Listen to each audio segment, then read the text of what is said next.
বৃহস্পতিবার সকাল থেকেই অবরুদ্ধ কলকাতার একাধিক রাস্তা। একদিকে চাকরি বাতিল ইস্যুতে একাধিক রাজনৈতিক দল ও চাকরিহারা শিক্ষকদের মিছিল, অন্যদিকে ওয়াক অফ ইস্যু নিয়ে শহরে মিছিল। এইসব মিছিলের জেরেই স্তব্ধ হয়ে পড়ে মহানগরী কলকাতা। স্বাভাবিকভাবে এই অবস্থায় নাজেহাল অবস্থা আম জনতার। সঠিক সময়ে গন্তব্যে পৌঁছতে গিয়ে তাদেরকে বেশ বেগ পেতে হচ্ছে। দাঁড়িয়ে আছি অনেকক্ষণ ধরে, চারিদিক তো বন্ধ করে দিয়েছে। আজকে একটা অফিসের ডেট, স্কুলের ডেট, বাচ্চাদের এইভাবে, আমি থাকি অনেক দূরে হাওড়ায়, ওখান থেকে স্কুল থেকে বলে দিল নিয়ে যান, এবার ফিরবো কি করে সেটাই তো চিন্তার ব্যাপার। চারিদিকই তো রাস্তা বন্ধ হয়ে যাচ্ছে।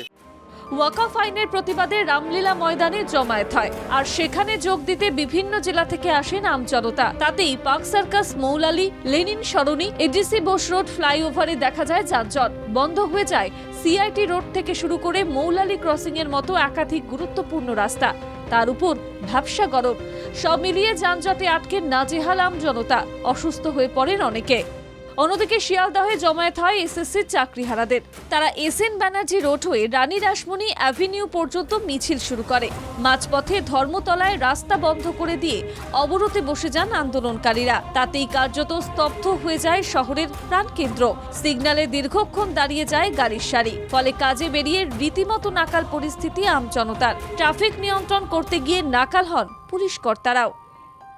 ক্যামেরায় সৌমেন ঘোষাল ও শান্তনু মান্নার সঙ্গে দেবরাজ হালদার এবং সুমিতদের রিপোর্ট, বাংলা জাগো, কলকাতা।